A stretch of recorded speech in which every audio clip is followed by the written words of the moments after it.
ចាជម្រាបសួរពុកម៉ែបងប្អូនប្រជាកសិករជាទីគោរពថ្ងៃនេះមកជួបជាមួយ BMFE Cambodia នៅប្រធានបទតើធ្វើដូចម្ដេចទើបដឹងថា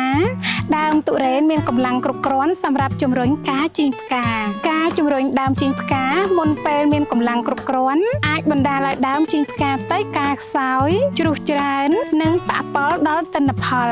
ដូច្នេះហើយមុនពេលជំរុញការជីងផ្កាបងប្អូនគួរពិនិត្យសុខភាពដើមឲ្យបានច្បាស់លាស់តាម5សញ្ញាសំខាន់ដូចតទៅទី1គឺស្លឹកមានសុខភាពល្អស្លឹករឹងមាំនិងលូតលាស់ស្មើគ្នាស្លឹកមានពណ៌បៃតងក្រាស់រលោងមិនលឿងនិងមិនរួញត្រសុំដើមលូតលាស់ស្មើគ្នាគ្មានសញ្ញាជំងឺឬសត្វល្អិតទី2ប្រព័ន្ធឫសត្រូវរឹងមាំដែលមានឫសល្អិតច្រើនមានពណ៌សស្អាតនិងមិនរលួយប្រព័ន្ធឫសល្អនឹងជួយឲ្យដើមស្រូបទឹកនិងសារធាតុចិញ្ចឹមបានមានប្រសិទ្ធភាពទី3ត្រួយទុំពេញលេញឬត្រួយចាស់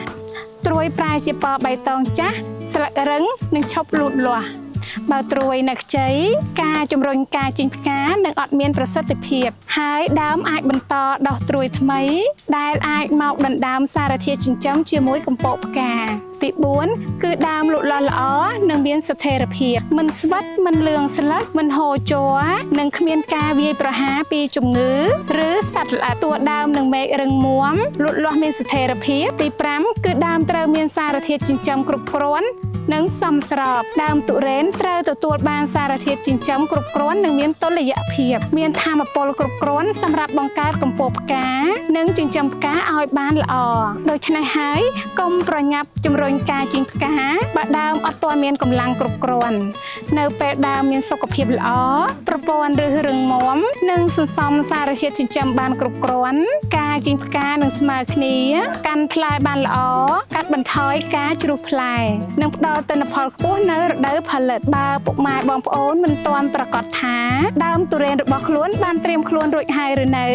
សូមតាក់ទងមកក្រុមបច្ចេកទេស BMFE Cambodia ដើម្បីទទួលបានការប្រឹក្សាដោយឥតគិតថ្លៃ BMFE Cambodia រីករាយជានិច្ចក្នុងការរួមដំណើរជាមួយពុកម៉ែបងប្អូនកសិករគ្រប់ជំហានដើម្បីឆ្ពោះទៅរករដូវប្រមូលផលដ៏ជោគជ័យនិងសម្បូរបែបជួបជាមួយ BMFE Cambodia នៅវីដេអូបន្ទាប់សូមអរគុណ